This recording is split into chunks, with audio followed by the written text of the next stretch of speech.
नमस्कार, मी Gautam Kamble. GK. News मराठीमध्ये आपलं सर्वांचं स्वागत. तुम्ही पाहत आहात मराठवाड्याच्या कुशीतलं जी.के. न्यूज मराठी.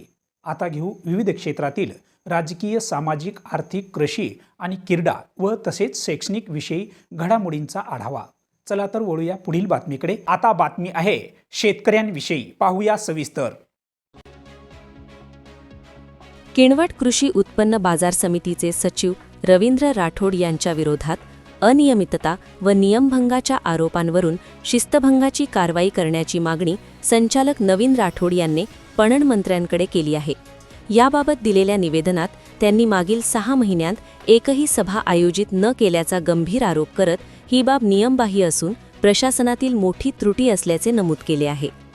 निवेदनानुसार शासकीय नियमांचे उल्लंघन, आर्थिक पारदर्शकतेचा अभाव आणि कारभारातील निष्क्रियता यामुळे सचिवांविरुद्ध तात्काळ कारवाई करण्याची गरज व्यक्त करण्यात आली आहे. तसेच गेल्या 15 दिवसांपासून सचिवांचा भ्रमणध्वनी बंद असल्याने त्यांच्याशी संपर्क होत नसल्याची बाबही पुढे आली आहे. दरम्यान बाजार समितीच्या कामकाजावरही गंभीर प्रश्नचिन्ह निर्माण झाले आहे. मागील 3 महिन्यांपासून सोयाबीन विक्री केलेल्या शेतकऱ्यांना मोबदला मिळालेला नाही. नाफेडमार्फत 13 जानेवारी 2026 रोजी खरेदी करण्यात आलेल्या सोयाबीनचे पैसे अद्याप प्रलंबित असल्याने शेतकऱ्यांमध्ये तीव्र नाराजी पसरली आहे.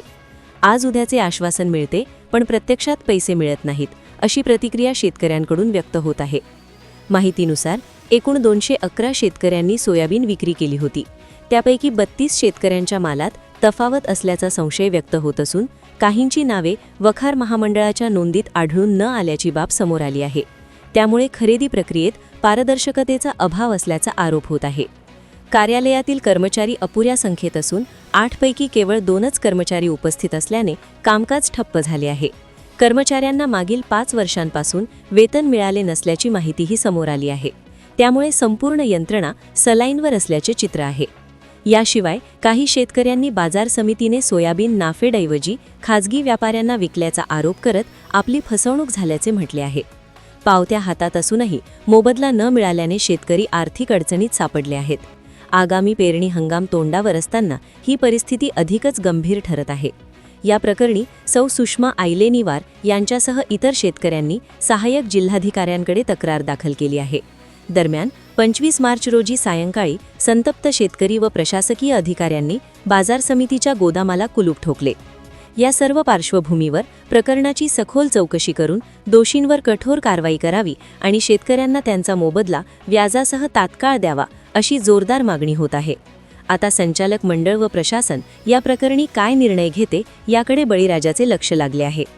Bureau report, GK. News, Kinwat, Nanded. तुम्ही पाहत आहात महाराष्ट्राच्या कुशीतलं जी.के. न्यूज मराठी. सात जनतेची, भूमी महाराष्ट्राची.